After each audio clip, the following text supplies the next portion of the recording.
Hey, good afternoon. The weather is quite pleasant today, and I was actually not looking forward to record a video today, but I was in a coaching call earlier today, and something that we were speaking about set off a thought process, and I thought this is going to be helpful to a large number of people who are interested in emotional quotient and things like that. So, this is what I wanted to speak about today. When I talk about emotional intelligence and when we understand self-management, self-awareness, empathy, and things like that, there are things. There are things like logical thinking, basing your decision upon facts and figures and past experiences and things like that, which are strongly emphasized upon, which is very much right, and that's how emotional intelligence works. But human nature being what it is, at times we do have a tendency to go overboard and we start analyzing these facts and figures and facts and data and past relationships, and we become so-called experts by ourselves in trying to get all the available data, sometimes burdening ourselves with a wealth of information which actually is not much of help to us, and we delay decision making. The end result will be there's a solid delay in making decisions which will cost us valuable time, valuable relationships, valuable career advancements many times. So what am I trying to tell you? Am I trying to tell you not to do this analysis based on your data and logic and all that for which I have been speaking about for such a long time, or am I trying to tell you to fasten that process and get away with something? I am only trying to tell you two things. One, the first thing is don't get into analysis paralysis. Analysis paralysis. Okay, this is a very fraught word in the sense that you need to analyze only to the extent that is required. Over analysis is definitely not a welcome thing. There are many of us who have access to wealth of information, overburdening our tiny gray cells with so much that we are overwhelmed at many times, and we get into this dilemmatic scene and mode where we just tend to delay decision making as much as possible, and sometimes we are in that mode of denial where we just want to run away from the problem and we blame all these excessive data and facts for the delayed decision making. But mind you, who is the sufferer? Who gets to actually not benefit from this analysis paralysis? Yeah, it's you, it's me, alright? So if you want to benefit from taking a logical decision, being on the emotional quotient, good side of the emotional quotient side of it, take those facts and figures and everything into account, but only to an extent where whatever the reason you are accounting them for is not affected.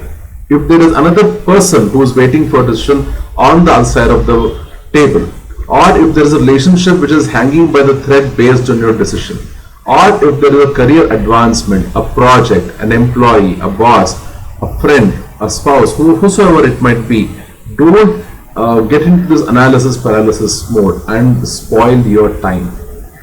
That is not what emotional quotient is all about. Definitely not. Okay.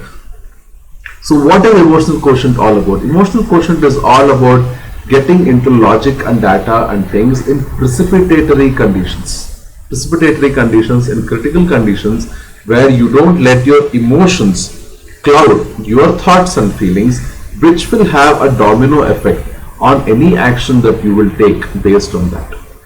What is analysis paralysis? Analysis paralysis is getting over information and heating up this brain system, okay, like how your CPU heats up, and making sure that your brain freezes just for a moment. And what happens? You unfreeze it, you reboot it, and you delay the whole process. Either way, who suffers? You. So if you want to get rid of this, stop analysis paralysis. Take in as much information as you can. That's right. Take in as much information as you can. If you need more information than that, seek help. Seek help. Okay? Delegate some things. Alright? Even beyond that, if your decision is not firmed up, using the data that you have on hand and based on your experience or somebody else on your team or your colleague or somebody who you can trust that person's experience, pick whatever your brain says and run with it. Run with it. But Prashant, if I do this, I might fail. Yeah, you might. Yeah, you might. But trust me, you will not regret that failure and see it as a learning curve, because you have come to taking that decision based on all these things that you did previously. If you were to jump into it without doing that, definitely that failure would have pinched you, but not now. Okay, so don't get into analysis paralysis mode. Use those tools of data and testimonials and advice and whatever it is, facts and things like that, only to the extent that it is called out for, and not over it.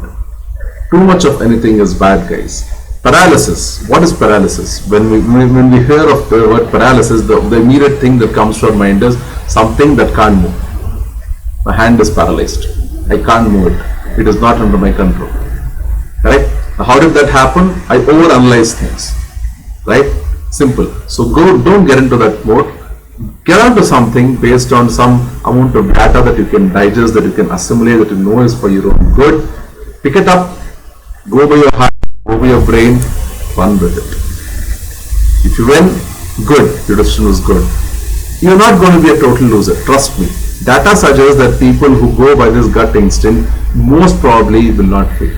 9 out of 10 times they will not fail. Because they'll make it work, because they have put their life on it, and they will make it work. Hell come or heaven water, they will make it work. Right?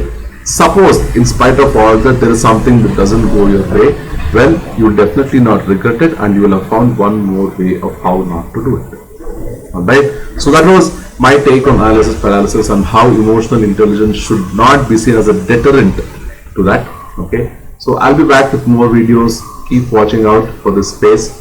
Alright, keep subscribing to Prashant Rao on Facebook as well as YouTube, and you'll get to see more and more of me. Until then, this is Prashant, father of a very creative child, husband to a very, very supportive wife, and son to inspiring pair of parents, signing off on a Monday pleasant morning.